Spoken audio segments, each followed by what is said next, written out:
오늘 말씀은 마가복음 10장 35절부터 45절까지 말씀입니다. 이 말씀은 지난번에 이어서 그 제베데오의 아들 야고보와 요한이 예수님께 직접 이런 얘기를 합니다. 예수님께서 여기 뭐라고 되어 있냐면 소원이 있다는 거예요, 자기네들이. 그러니까 네 소원이 뭐냐고 물어봤더니 예수님께서, 선생님께서 영광의 자리에 앉으실 때 저희를 하나는 선생님의 오른편에 하나는 왼편에 앉게 해주십시오 하고 부탁하였다. 그때 예수가 니네가 하는 말이 지금 뭔 줄 알고 하느냐? 이렇게 되묻는 장면이 나와요. 자, 이 이야기를 어떻게 설명하면 좋을까? 사실 이 문장을 가지고도 굉장히 많은 사람들이 설교를 했단 말이에요, 그동안에. 그래서 이것이 당시의 일이 아니고 훗날 재림의 때가 되었을 때에 혹은 새 세상이 열렸을 때 이럴 때의 이야기인 것처럼, 굉장히 후대의 이야기인 것처럼, 살아생전의 일이 아니고 먼 훗날의 이야기인 것처럼 그렇게 묘사가 되어 있다. 다음 세계에 대한 이야기로. 그런데 오늘 본문을 자세히 들여다보면 그렇지 않아요.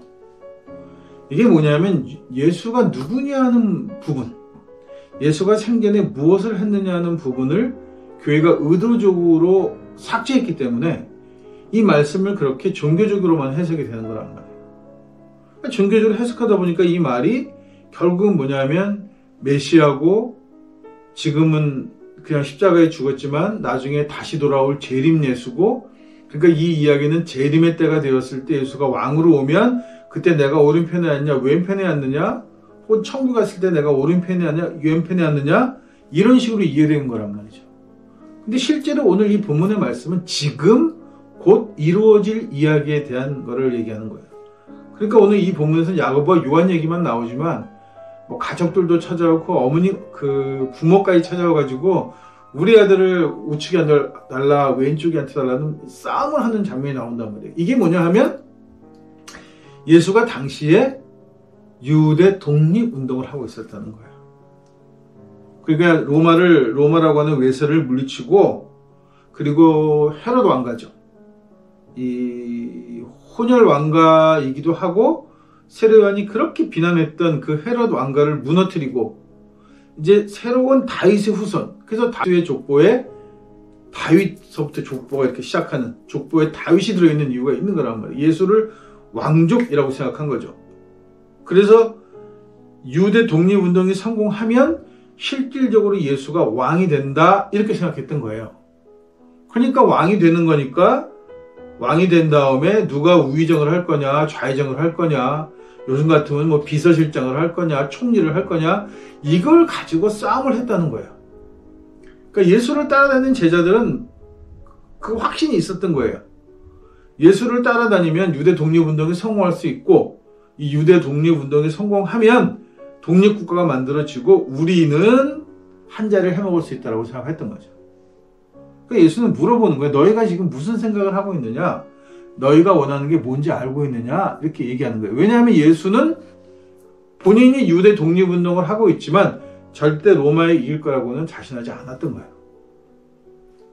잘 알고 있었던 거죠. 그렇다고 저항을 멈출 수 없는 거예요. 이게 신앙인의 자세예요. 신앙인의 자세는 분명히 무엇인가가 이루어질 것이라고 생각해서 그런 확신이 있기 때문에 하는 것이 아니라, 설사 이것이 이루어지지 않는다고 하더라도 내가 유대인으로 태어났기 때문에 유대의 독립을 위해서 로마와 싸워야 된다, 이렇게 이야기하는 거란 말이죠. 이게 동서양 철학을 하다 보면 재밌는 사실을 하나 알게 됩니다.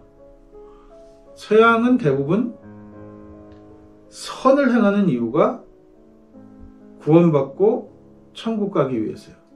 천국이라고 하는 목적지가 있단 말이에요. 선을 행하는 이유가. 내가 선을 행해야만 신으로부터 버림받지 않고, 신으로부터 버림받지 않아야만 내가 나중에 죽어서도 천국에 갈 수 있다라고 하는 기대 심리를 가지고 행해지는 선이에요. 지금도 예수 믿는 사람들한테 천국이 없다고 얘기하면 천국이 없는데 내가 예수를 왜 믿어야 돼? 내가 죽어서 받는 보상이 없는데 내가 뭐하러 지금 열심히 교회를 다녀야 돼? 이런 얘기들을 당연하게 하잖아요. 반면에 공자는 이런 얘기를 합니다. 죽은 사후의 세계에 대해서 공자는 얘기하지 않아요. 없을 수도 있다는 거예요. 죽으면 아무것도 아니고 그냥 무가 될 수도 있다. 우리가 죽어서 아무 보상이 없다고 하더라도, 혹은 내가 지은 죄 때문에 어떤 불이익을 받는 것이, 그런 것이 없다고 할지라도 우리가 인간으로 태어났다면 당연히 행해야 할 것이 선이다. 이렇게 이야기하는 거란 말이죠. 오늘 예수가 하는 말이 똑같은 거예요. 너희가 앞으로 벌어질 일이 뭔 줄 아냐? 너희는 유대가 독립해서 너희가 내가 왕이 되면 너희가 한 질 할 거를 철석같이 믿고 따라다니지만 과연 그럴까? 그렇지 않으면 어떡할래? 예수는 자기가 유대 독립을 해서 죽게 될 것을 알고 있었어요. 왜냐하면 당시 상황이 절대 유대 독립이 성공할 수 있는 상황은 아니란 말이죠. 그러니까 당연히 독립운동을 적극적으로 하면 죽게끔 돼 있는 거예요. 그래서 예수는 그 죽음을, 자기는 유대 민족으로서 죽음을 각오하고 독립운동을 했던 거란 말이에요. 제자들은 그 예수를 그렇게 이해하지 않고 왕이 될 거라고 굳건히 믿고 왕이 된 다음에 무엇을 보고 따라다녔단 말이에요. 이게 근본적으로 예수의 제자들이 예수를 이해하지 못했다라고 하는 부분인 거죠. 그러면서 이런 재미있는 이야기를 합니다. 내가 앞으로 받을 세례, 고난을 의미하죠. 이 고난을 너희도 받을 수 있냐? 받을 수 있겠어? 라고 제자들에게 물어보니까 제자들이 자신 있게 받을 수 있다. 예! 라고 자신 있게 대답을 합니다. 그러니까 예수님이 뭐라냐면, 내가 누구를 오른편에 앉히고 왼편에 앉히는 건 내 권한이 아니다. 그것은 하나님이, 하늘이 정해주신 거다. 라고 얘기해요. 자기가 정한 게 아니고 하늘이 정했다는 거예요. 자, 네가 고난에 동참할 수 있느냐? 예. 만약 고난에 동참한다면 오른편, 왼편의 자리를 정하는 것은 하늘이 정해주실 것이다. 네가 행한 것에, 네가 그동안 나를 따라다닌 결과로 인해서 오른편, 왼편이 정해질 것이다. 라고 이렇게 얘기한단 말이에요. 그런데 예수의 고난에 아무도 동참하지 않았습니다. 적어도 제자들이라고 기록된 남자 제자들 중에는 누구도 예수의 고난에 동참하지 않았어요. 예수의 십자가 수양 자리에 있었던 건 제자들이 아닙니다. 마리아를 비롯한 여인들이었죠. 예수의 마지막 보내는 길, 이 시신에 기름을 바르고 새로운 세마포로 갈아입히고 하는 그 인간이 가는 마지막 길에 대한 마지막 예예요. 이제는 이걸 끝으로 무덤문을 닫고 더 이상은 산자와 죽은 자가 만나는 일이 없는 거죠. 그 마지막 행사하는 자리까지도 여인들이 갔어요. 아침 일찍. 제자들이 아니라는 거죠. 그러니까 이 얘기는 뭐냐면, 예수의 제자는, 하늘이 정했던 예수의 제자는 남자 제자들이 아니었던 거예요. 마지막 고난에 동참하는 자, 여인들이 제자였던 거죠. 그러면 이 말씀을 뒤집어 생각하면, 예수의 삶에서 중요한 건 뭐냐면, 우리가 예수에게서 가장 중요한 건 뭐냐면 그의 가르침이 아니에요. 예수가 무엇을 가르쳤느냐, 무엇을 하려고 했느냐는 종교적 교리가 아니란 말이에요. 예수의 제자가 되는 조건은 사랑이에요. 이것을 섬기는 것이다 라고 예수는 이야기합니다. 대접받으려고 하는 것이 아니고 섬기는 것이다 하고 얘기하는 거예요. 마리아를 비롯한 제자들이 예수의 가르침을 모르진 않았겠죠. 근데 그 가르침의 본질을 정말 잘 이해했던 것은 여인들이었단 말이에요. 단지 여자기 때문에 남자 제자들의 밥 먹는 뒤치다거리나 하고 쫓아다니면서 이런저런 뒤치다거리를 한 게 아니란 말이에요. 여인들은 안 따라다녀도 돼요.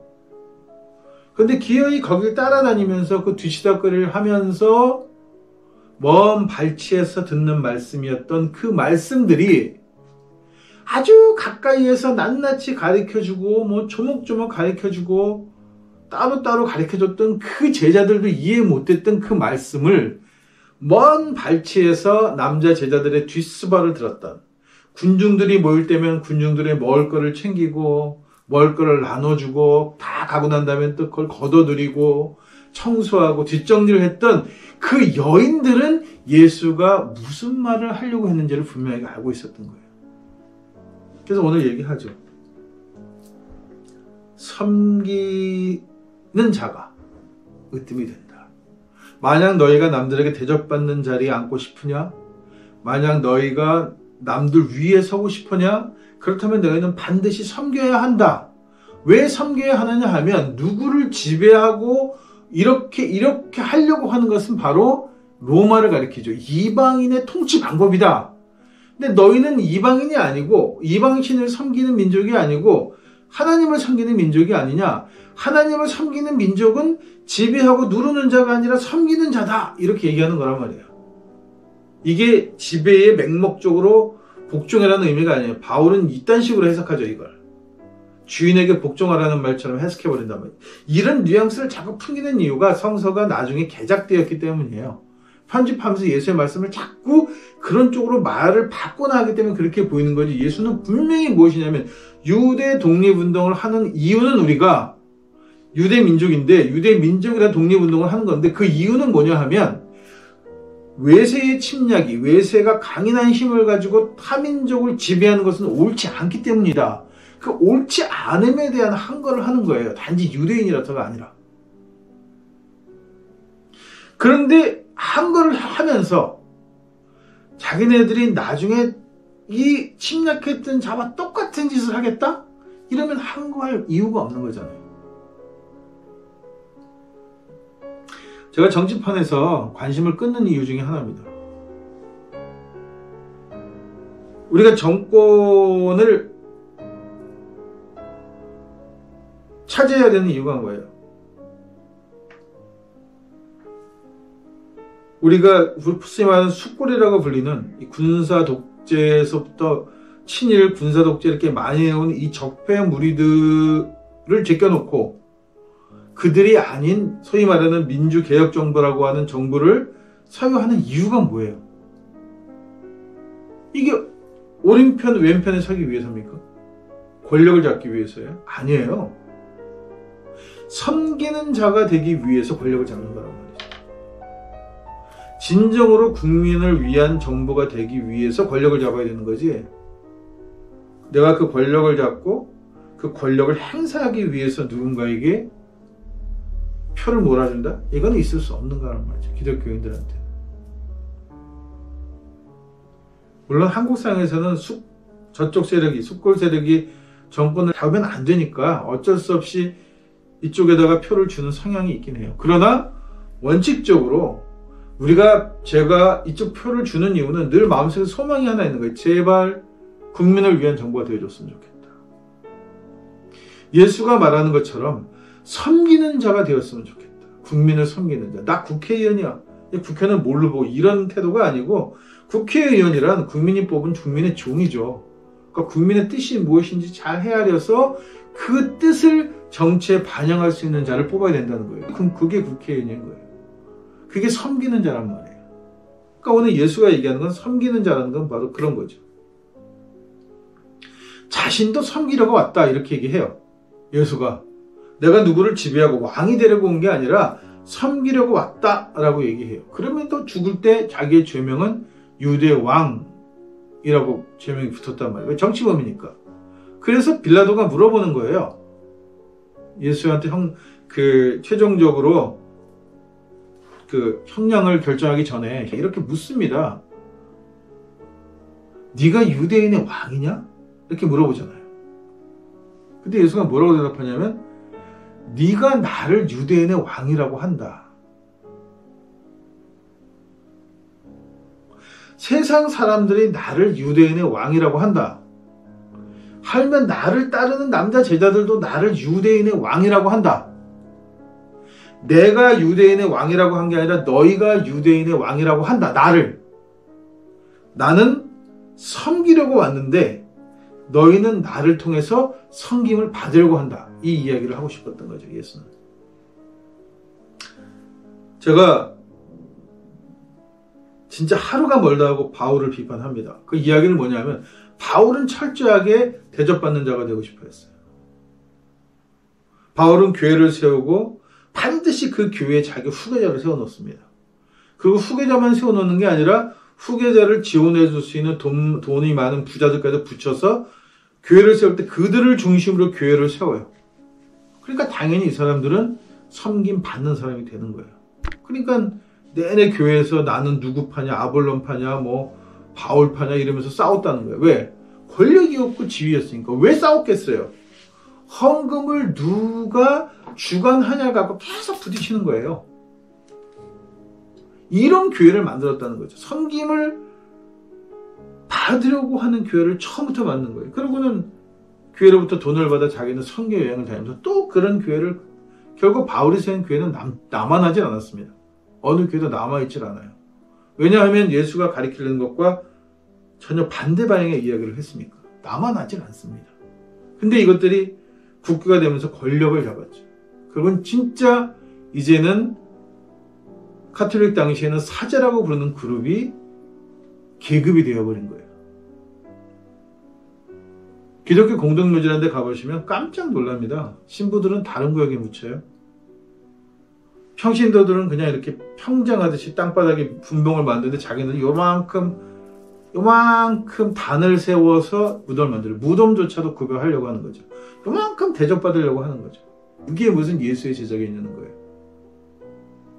오히려 성직자가 낮은 평장을 하고 교인들을 이만큼씩 높여서 무덤을 만들어줘도 시원찮을 판에 자기네들이 이만큼 단을 높이는 거예요. 자기네들이 계급이라고 생각하고 감이라는 말을 서슴없이 쓰는 그런 집단이 되어버린 거예요. 왜? 바울이 만든 기독교이기 때문에. 바울이 애당초 처음부터 기독교를 그렇게 설계했어요. 그러니까 당연히 저는 바울을 미워할 수밖에 없는 거죠. 오늘 본문을 읽으면서 또 미워할 수밖에 없는 겁니다. 예수의 제자가 된다는 것은 남에게 대접받는 게 아니에요. 남을 대접받는 자리예요.